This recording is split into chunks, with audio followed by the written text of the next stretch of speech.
there. So thank you so much for joining us on the webinar today, Advancing Evidence-Based Green Infrastructure and Decision Making. So we're delighted to be hosting this program in partnership with the Association of Advancement of Sciences Center for Scientific Evidence in Public Center for Scientific Evidence in Public Issues, long name. I'm Caroline Cook. I'm WaterNow's Water Policy Director.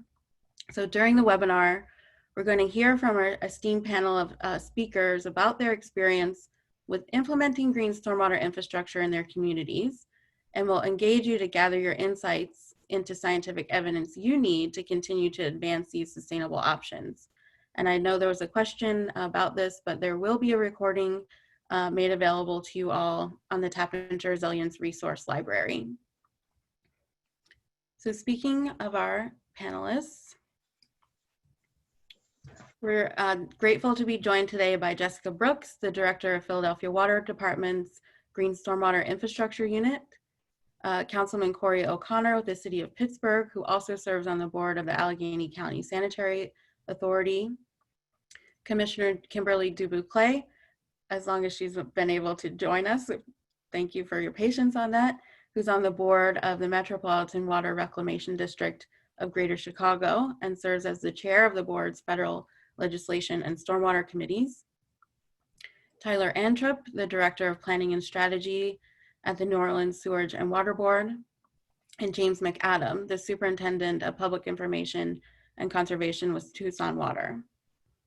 Also on the line with us, we have Rebecca Eicher, Project Director of the EPI Center, and our moderator, Walt Wadlow, WaterNow's Director of Utility Relations. We also have our webinar tech whiz, Jesse Bersinger, WaterNow's Database Manager. So before we jump in, let's take a quick look at the agenda. So I'll give a very brief overview of WaterNow, and Rebecca will give an overview of Epicenter. Next, Walt will moderate a very interesting discussion with our panelists. Next, we'll open it up for Q&A from the audience. And then lastly, we'll hear from the panel and the audience about the green infrastructure data and evidence you're interested in as you work through your program development. So a quick note about the Q&A portion. There are two ways you can submit your question. The first option is by using the Q&A button to have our team read out your question to the panelists, and we'll be monitoring the box throughout the webinar. And just as a quick reminder, everyone can see those questions that are submitted. Instead, if you'd like to ask your question out loud, you can raise your hand by clicking this button. And then when it's your turn to speak, you'll see a message from me that allowed you to unmute yourself. If you have any tech issues, you can message Jesse directly through the chat. So for those of you that are not familiar with WaterNow, our organization is a nonprofit network of local leaders advancing sustainable, affordable, and climate resilient water strategies across the One Water spectrum.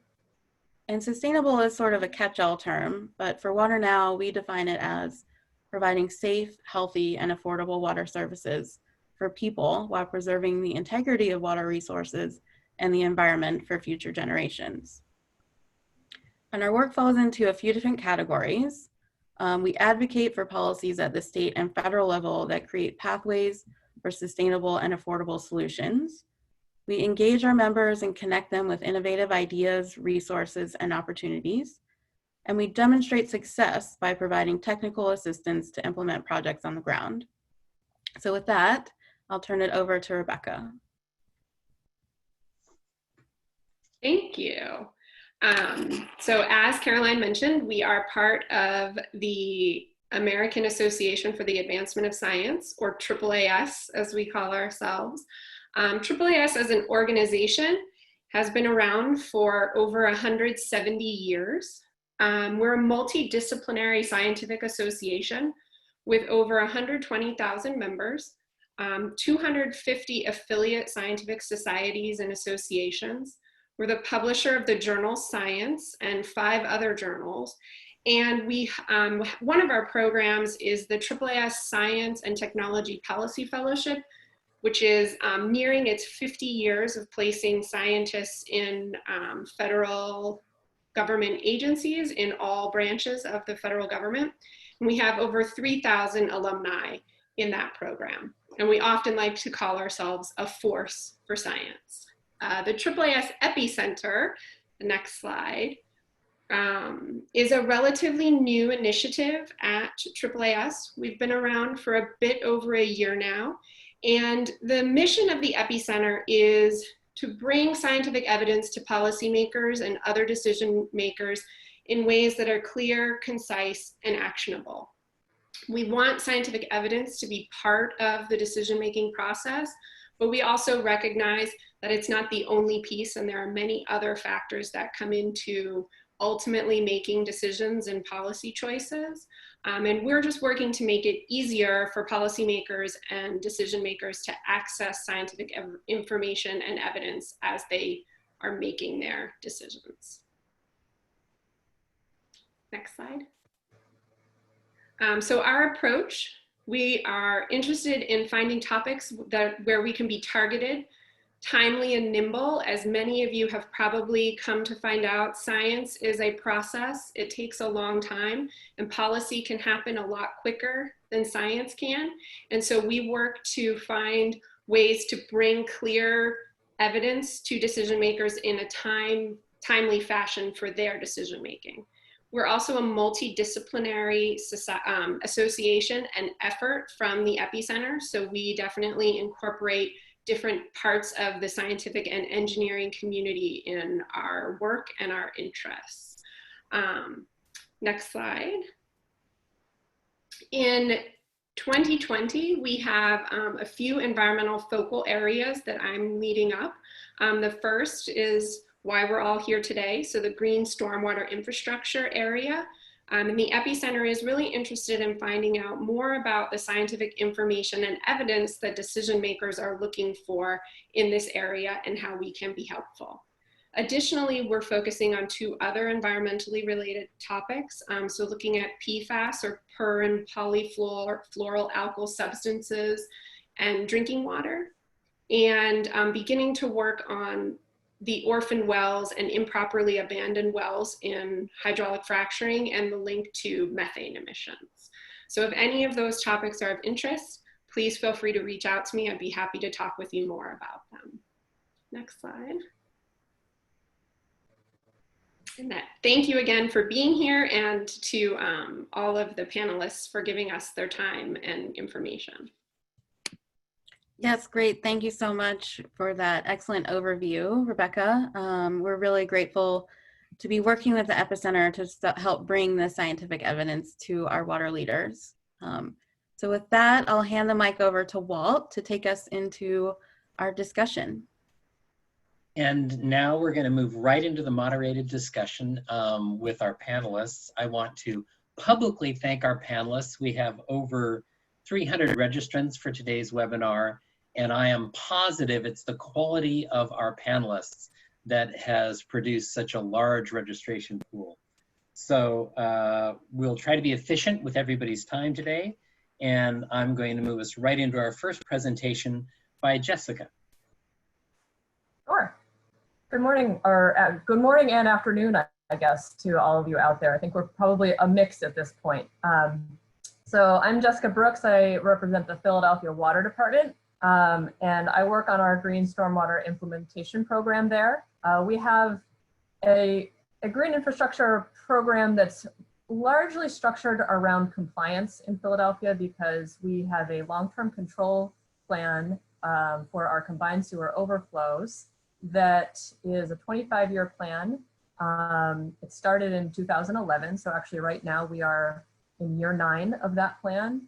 And it requires that we install about 10,000 acres of green infrastructure, or what we call green acres, which is just a compliance metric that we created for ourselves.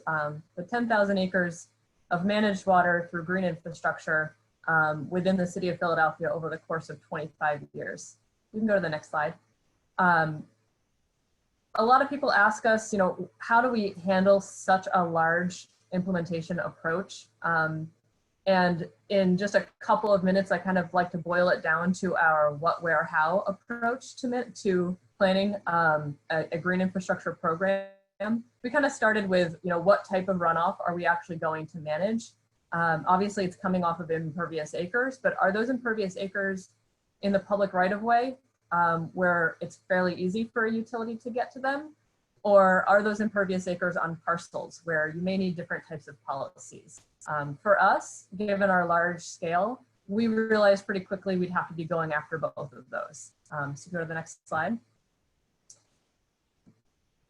That took us to, where were we actually going to install the green infrastructure? Again, we'd love to install most of it in the right-of-way because it's very easy. It's the easiest place for a utility to work traditionally. Not possible for us. So we went through all of the parcels in Philadelphia, or at least in our combined sewer area, and categorized them into 7 different programs. And then we're able to structure our approach based on those 7 major programs, which helps us to get to a little bit of standardization within the land types. Go to the next slide. And finally, we really had to ask ourselves, how are we getting the GSI built? We have 3 different pipelines that we use in Philadelphia, and yes, we like our puns, that we implement depending on where a project is going to be built and what type of water it's going to be managing.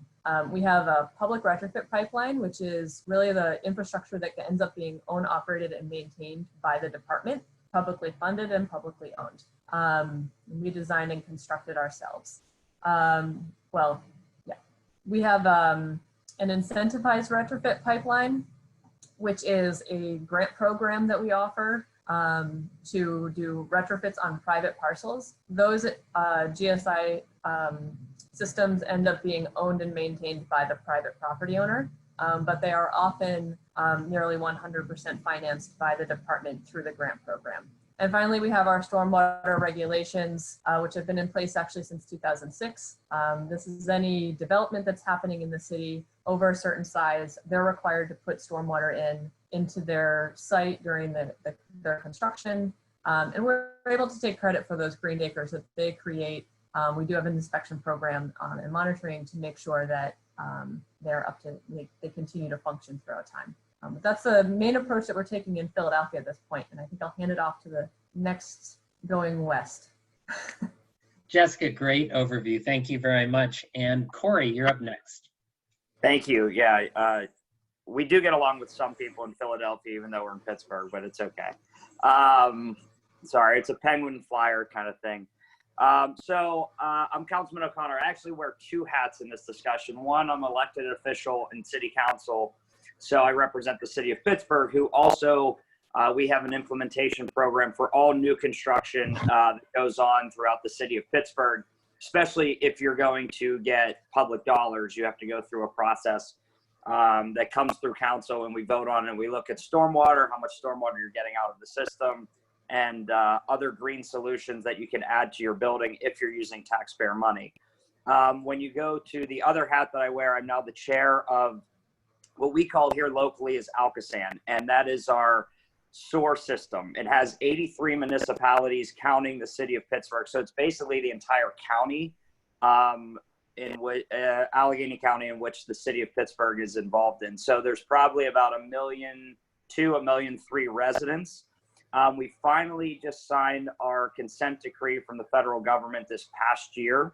So over the next 20 plus years, we're going to be spending $3.5 billion on separating our storm and wastewater management throughout that system. We, a couple years ago, did not really have a green first approach, which we were able to change the past few years. So we now have what's called the GROW program, where municipalities can come to Alcosan and we will match their grant funds to do green infrastructure projects across that municipality.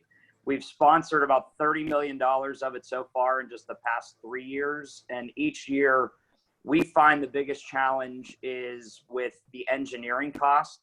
So a lot of these smaller municipalities can't afford to pay those costs. So what Alcosan has done is we have agreed to work with our engineers as well as outside engineers and the municipalities to pay for some of those expenses so that these smaller communities can be allowed to have their green infrastructure done, as well as the bigger ones like the city of Pittsburgh. I do think the biggest thing that we were able to accomplish when we were going to sign the consent decree with the federal government, it was a gray first plan. And we now have flexibility in our plan that we understand that there has to be some pipes from our system out to collect more stormwater. But what we now have the ability to do is flex out where those extended pipes were for green infrastructure. And I think that's a great thing for our region, because years ago we weren't really investing in that. And now we have a lot of great locations across the city that we partner with Alcosan on putting in more green infrastructure. It actually has created a unique opportunity for a lot of our community groups to start training our individuals in creating a new Green First job program in Pittsburgh. Because now all of a sudden we have to maintain this green infrastructure, we have to build this green infrastructure. So it's really important that we look at green infrastructure not only to get out of our system, but also to create new jobs and create a different type of wealth in our region. So those are just a couple things I'll touch on for right now, but I guess I'm sending it to Chicago. Is that the next east place we're headed to? Yeah, Corey, thank you so much. And next up is Commissioner Dubuclet, or Kimberly, if I may. How are you? Yes, I'm here. Can you hear me? Yes. Very good. So I am a commissioner with the Metropolitan Water Reclamation District. We may have sent you a video to play, because what I'm going to discuss today is a program that we've implemented here at the Metropolitan Water Reclamation District, otherwise known as MWRD, because that's a mouthful. It's a program that builds green infrastructure playgrounds in lower and underserved neighborhoods in Chicago to capture rainwater and stormwater. So if that video is available, you can play it. If not, I can just talk through what it is and how we've implemented it. Unfortunately, I'm not able to play the video, Commissioner, but if you want to talk us through, that would be great. Sorry about that. No, no worries.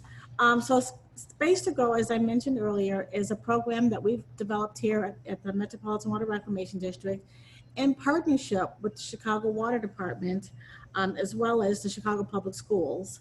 And what we've done is that we have collaborated with them to build a total of, just want to make sure I have the number correct, a total of 34 playgrounds and 34 schoolyards built on green infrastructure that will eventually capture over 5 million gallons of stormwater per storm event.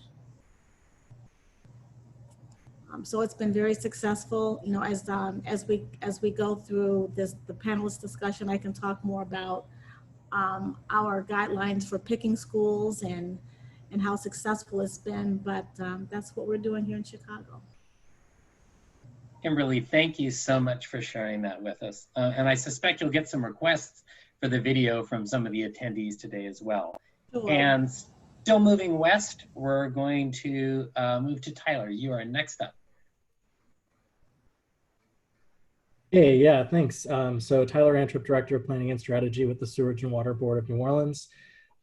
So we are a slightly different city in that we're an MS4 city. We don't have combined sewers, but we are completely surrounded by levees on all sides. And also about half of the city lies below sea level, as many of you know. And so that means that every drop of water that doesn't seep into the ground, we have to mechanically pump up out of the city above the levees and out into the lake. And so that obviously presents enormous challenges, both because of just the sort of energy that it requires to do that, but also the fact that we're also one of the rainiest cities in North America. We get about 64 inches of rain a year, often an intensity of 9 to 10 inches an hour in the summertime, as we're finding with climate change. And so obviously our number one challenge is flooding. And so our green infrastructure programs are all driven almost exclusively by reduction in flooding and using green infrastructure to create new storage within the city. And then in addition to that storage, creating new public spaces that can improve the quality of life of the city. And so that's been a lot of the sort of data challenges that we've had is sort of figuring out a city that is 300 years old, that is completely built out, very little open space, but requires a massive amount of real estate to build in new stormwater storage. And then the ways that we can ensure that that's implemented in a way that's equitable and still addresses our flood reduction needs. So that's all I'll say on it for now. Tyler, that was awesome. Thank you so much for that. And continuing to move west, we're going to arrive in Arizona. And James, you're up.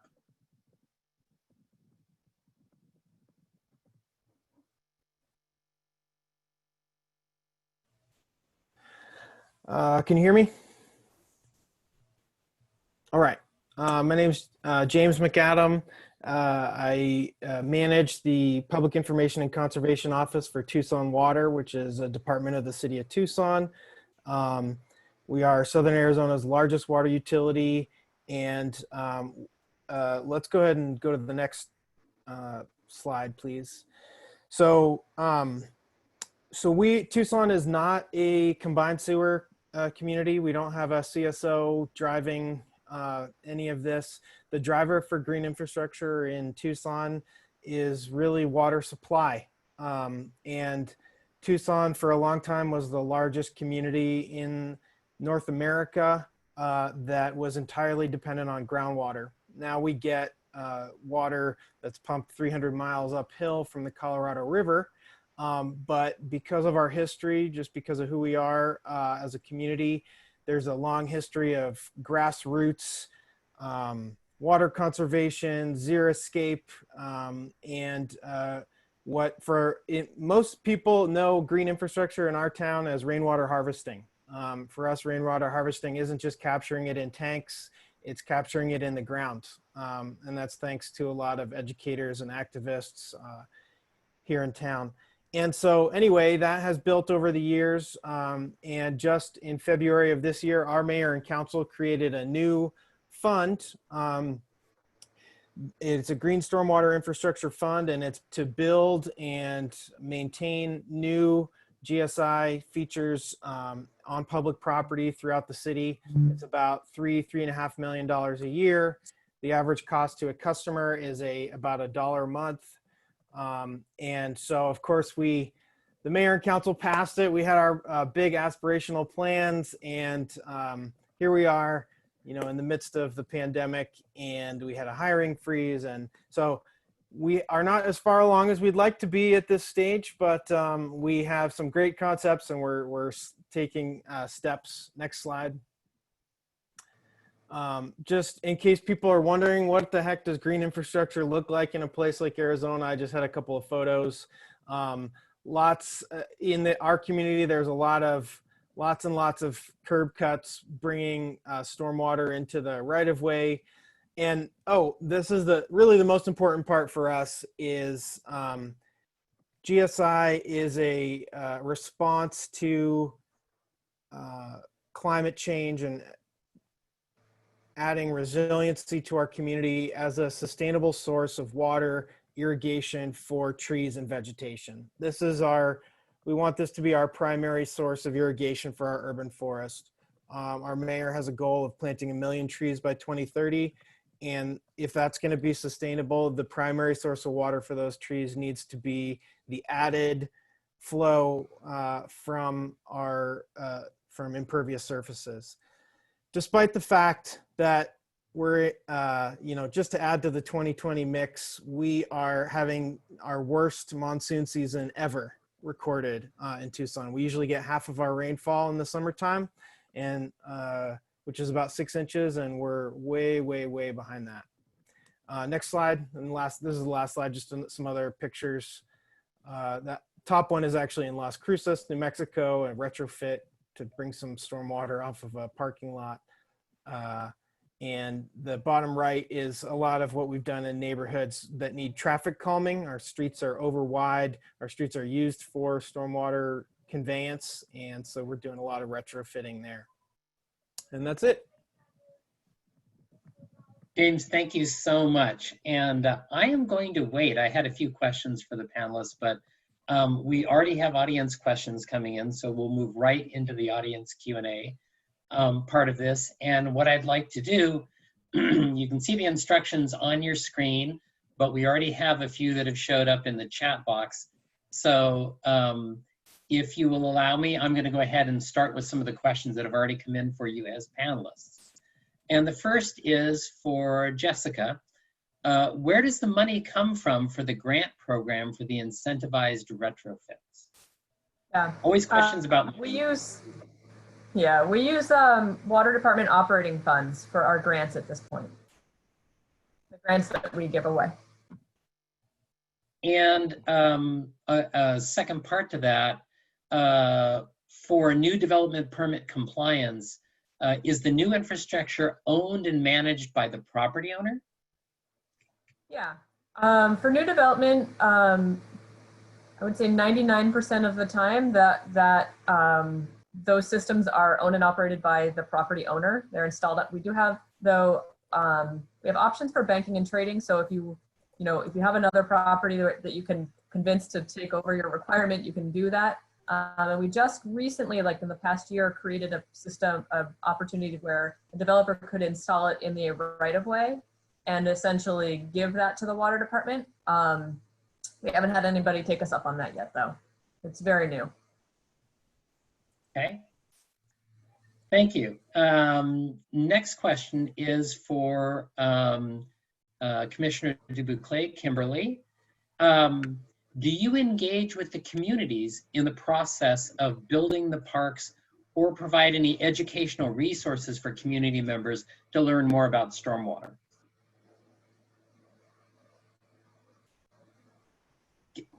Kimberly, we can't hear you. I think you need to unmute.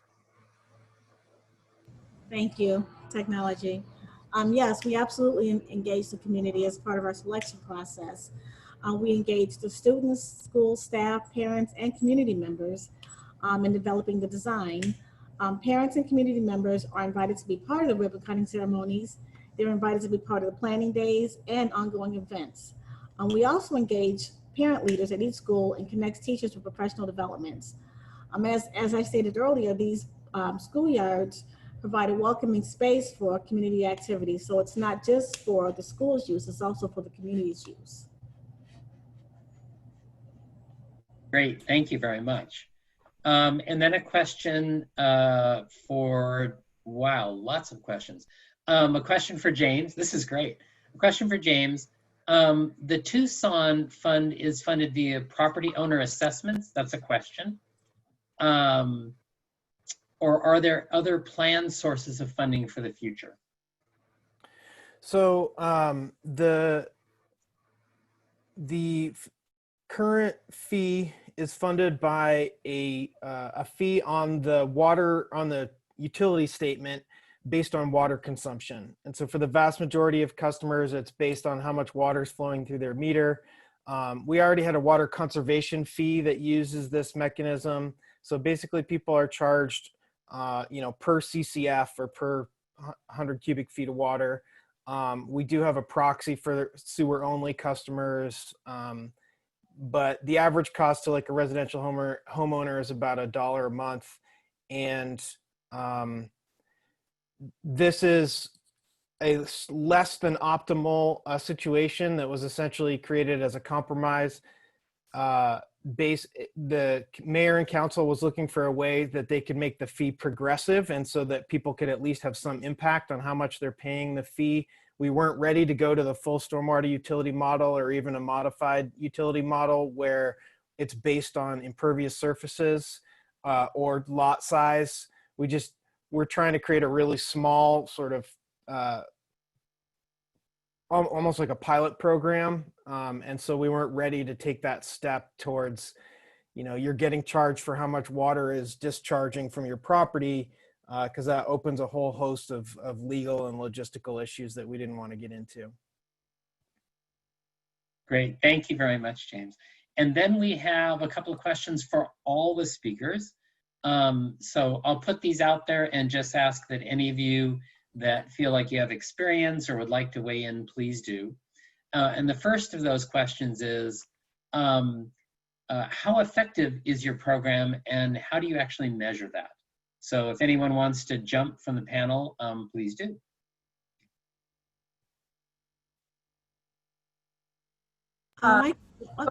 Oh, sorry, Tim. No. Commissioner, go ahead. Well, thank you. So I would say that we definitely think our program is successful, and we measure the success by how much rainwater that it captures.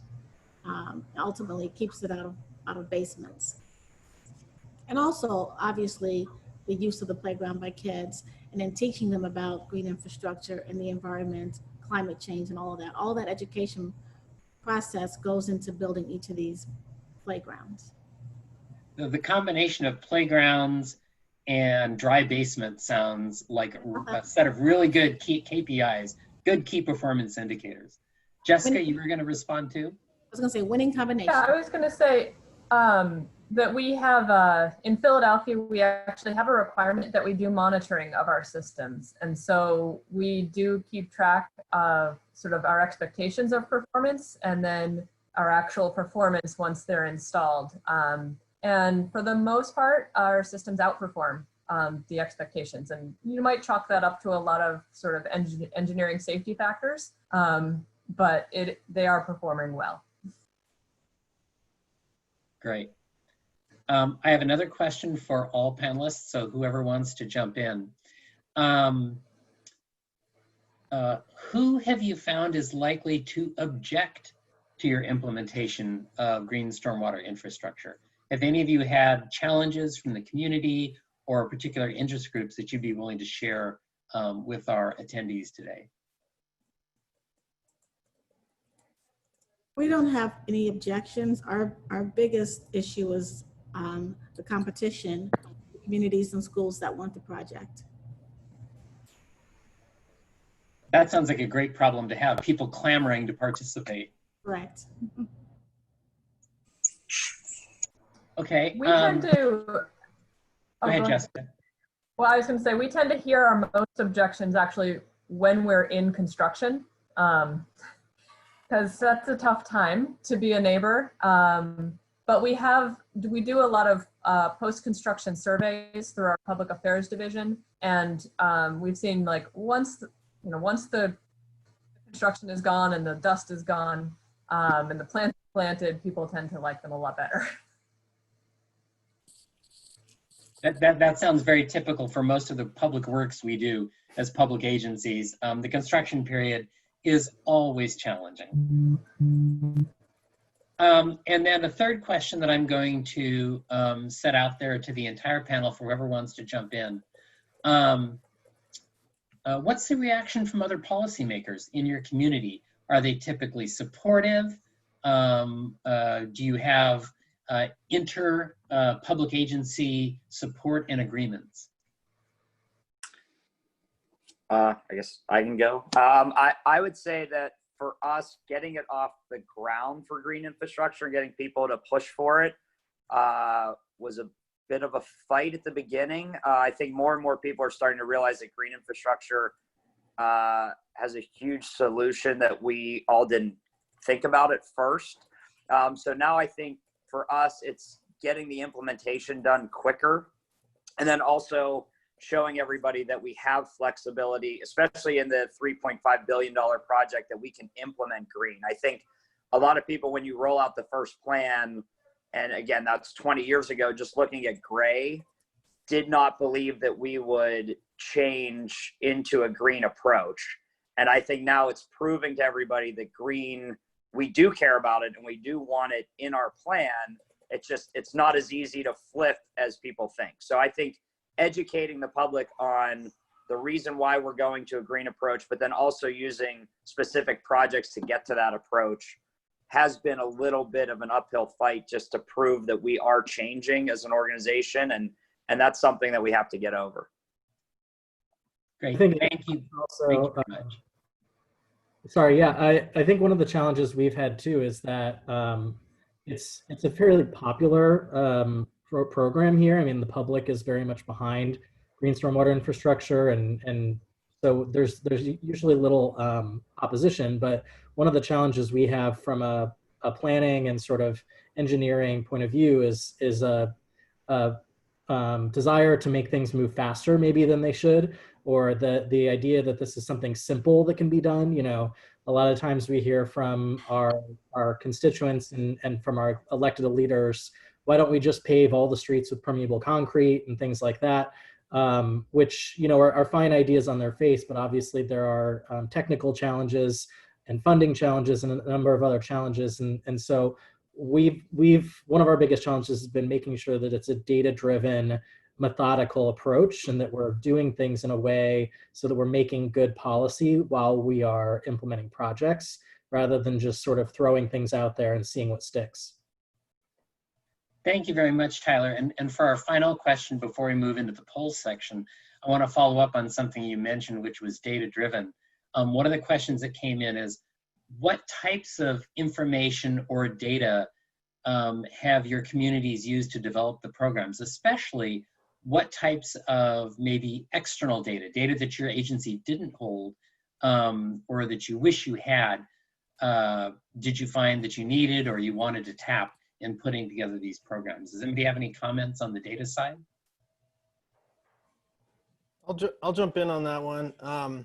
For us, the data that we needed to create our initial planning and prioritization process was tree canopy, and our local association of governments has an amazing, really cool data set related to that. Tree canopy, the state had developed the state health department had developed a heat vulnerability analysis that takes census data and looks at social isolation, age, and economic factors in neighborhoods. And so they essentially have created a map of how vulnerable different parts of the community are to heat-related illness or heat stress. And as a water utility that doesn't manage stormwater, we had to bring in all of the stormwater data. Mm-hmm. James, thank you very much. I'm going to go ahead and move us now into the audience participation portion of today's webinar. We have 3 polls for you, 3 audience polls, which you can participate in. 3 questions, and then after each question, I'm going to check and see if there's any reaction from the panelists after we post the results of the poll. So our first question is a true or false question. Always start easy. Lack of scientific data about green infrastructure is a barrier to widespread adoption of these strategies in my community. You can all vote for either true, somewhat true, false, somewhat false, or I'm not sure. So if you'd weigh in now, that would be great, and then we'll post the results.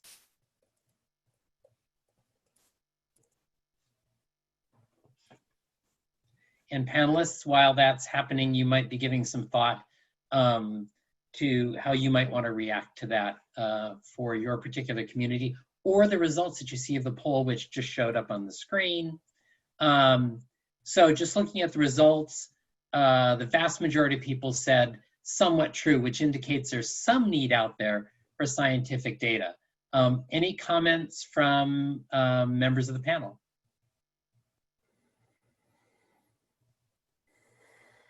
I mean, I would say I would agree that the more data, it really helps us to build our case when we're adding green infrastructure or why it's needed, especially when you're using taxpayer dollars.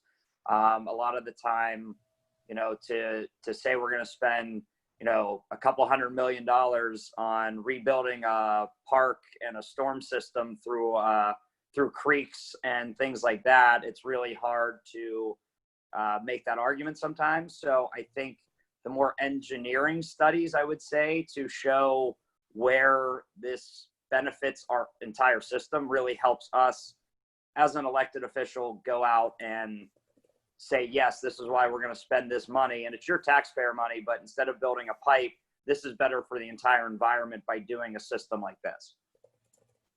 Great, Corey, thank you very much. Any other panelists? I might actually go in the opposite direction, just from a very much from a community point of view. I think our communities are far more concerned with how it's going to impact their daily life. And while I mean, I think I personally want more scientific data to help us make our best decisions so that we can feel confident that way. I feel like the data really is helpful to the utility more than it is to the community.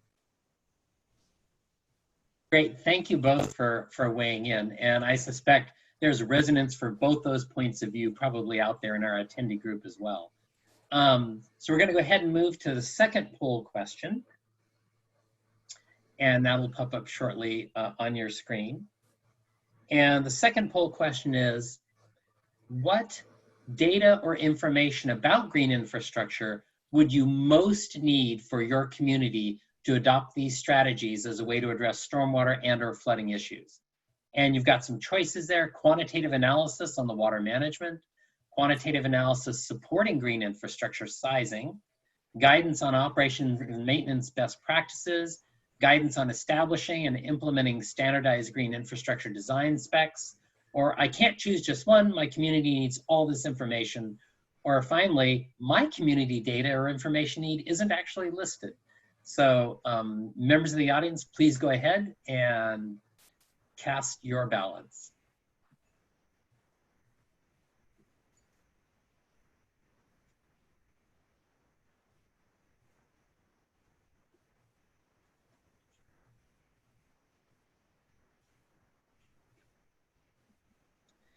And the results have just popped up, and we have some spread here, but the number one answer was, I guess not surprisingly, I can't choose just one. My community needs all of this information. And I would simply offer, that's why we do a webinar like this. That's why we bring you people who have this experience and who I'm going to speak for the panelists, always dangerous, but who I suspect wouldn't mind being contacted about the successes that they've had in their individual communities if you would like to learn from them. Now, having said that, any members of the panel who'd like to weigh in on this particular question? Yeah, I think that something that you just impressed upon everyone there is really important, in that I think all of us are building similar programs. We all have different drivers and we all have different specifications and things like that. But I think one of the biggest mistakes that people make in implementing green infrastructure programs is trying to completely reinvent the wheel. When there are, literally thousands of communities across the country that have implemented green infrastructure at some scale. And so I think that relying on your peers and other communities that have already done this is a really smart way to jumpstart your program and make sure that you're doing things that are according to a sort of tried and true method that has been used in other places. So we use that a lot in our programs, is reaching out to our peers in other cities and then putting together our own policy based off of, what's being done elsewhere. Thank you, Tyler. And I'll note that that's a lot of what both the Epicenter and WaterNow Alliance are about, is trying to create these connections between communities so that you can learn from the experiences that other people have had. So thank you very much for that comment. Any other panelists? Okay, let's go ahead and move to our third audience poll question. And that will pop up shortly on your screen. There it is. What economic information or analysis about the benefits and costs of green infrastructure would most help your community make the business case for these strategies? We're all about making the business case for why green infrastructure makes sense. So is it comparing the cost effectiveness of green infrastructure versus traditional options? Is it conducting a triple bottom line analysis that's specific to your utility or your community? Is it evaluating and incorporating equity considerations into your green infrastructure decisions, an opportunity that green infrastructure gives us in our communities? Or is it assessing the economic value of natural systems? Or I can't choose just one of these, my community wants all of it. Go ahead and cast your ballots, please.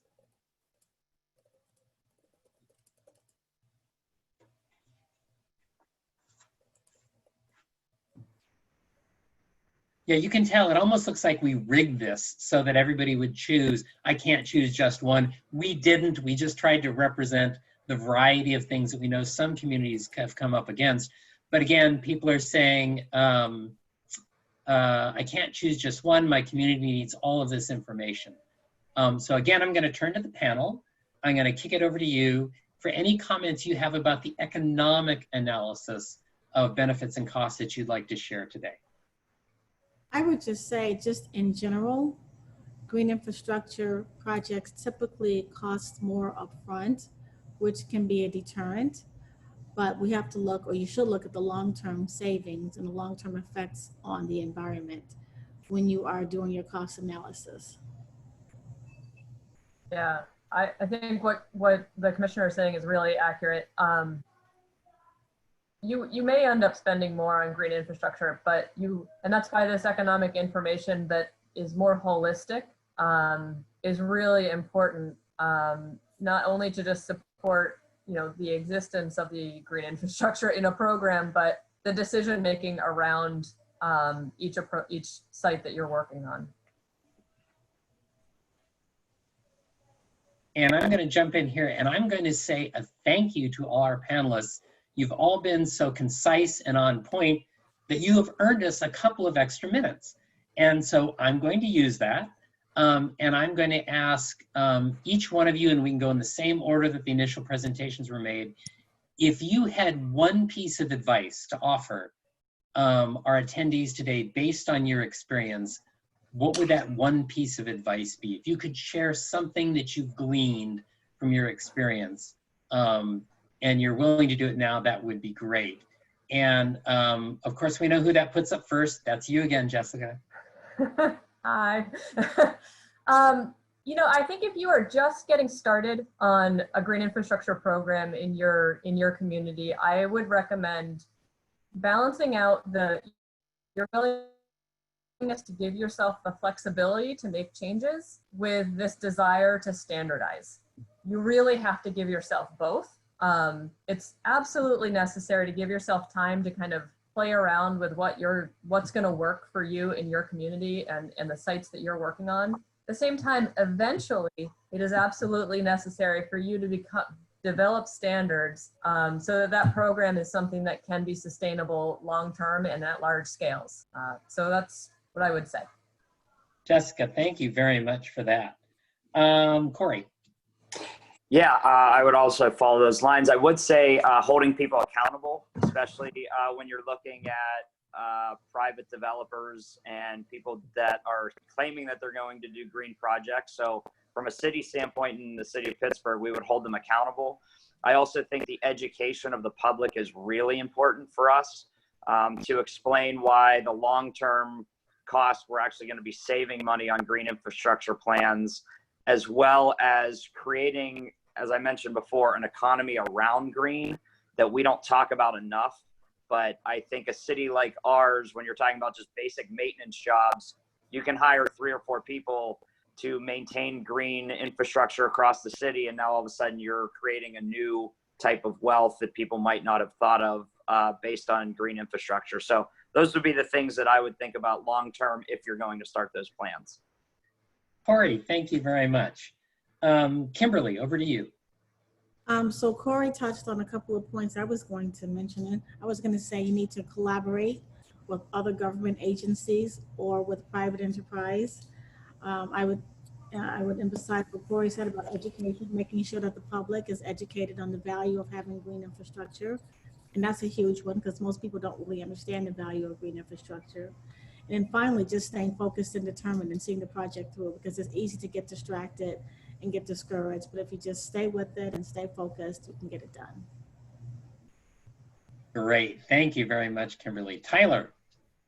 Yeah, I mean, I think similarly in the vein of what the commissioner was saying and what I was saying earlier, I think the biggest piece of advice I can give is to value partnerships as much as possible, whether that's partnerships with your colleagues in other cities or partnerships with your community members. Some of the strongest projects that we've been able to take on in the green infrastructure realm have either been through really close personal partnerships with people in the community or with those partnerships with other people in other cities that can really help us break down those barriers that we're coming up against and move projects forward. Great, Tyler, thank you very much. And James. First of all, I just want to say I really appreciated, Jessica, your comments on the that's good advice for us, because that's something we're struggling with, is how much do we try and standardize right off the bat. And but to the point where we've gotten for communities who are earlier on, I'd say you can't overestimate the value of demonstration projects and just trying, you know, just cut a curb, remove some asphalt, just do it. And if you do it on a small scale, the consequences are low. And that has been really valuable to us getting where we are. Great, thank you very much, James. I love just do it, although I don't think we can copyright that. I think that's been used before. So, so we'll just kind of let that sit there. I'm going to turn it back to Caroline to close this, but before I do, I'd like everybody to send their virtual thanks to our panelists today. And since you can't see all of the audience members, on their behalf, I'm going to do a woohoo, woo! Nice job, panelists. Thank you very much. And with that, Caroline, I'm going to turn it back to you. Thank you so much, Walt. And I echo his thanks on our great panelists. I really enjoyed hearing all the great discussion and insights as everyone is thinking through how they can improve and increase their green infrastructure programs and projects. And really appreciate your participation in the polling as well. That is really valuable for us and our work. It would also be really helpful to us to have your feedback on the program overall. Jesse put the link to the webinar evaluation in the chat. So thank you in advance for taking a little time to fill out that survey and let us know, and that really does inform future programming. One last note here is, if you're not already a member of WaterNow, you can join through the link that Jesse will post in the chat. Membership is free, but it does give you access to member-only resources and information. And I'm happy to answer any questions about that. Feel free to reach out. So with that, thank you again to all of our wonderful panelists and to you all for joining us today. And we look forward to seeing you on our next webinar for WaterNow. Thank you.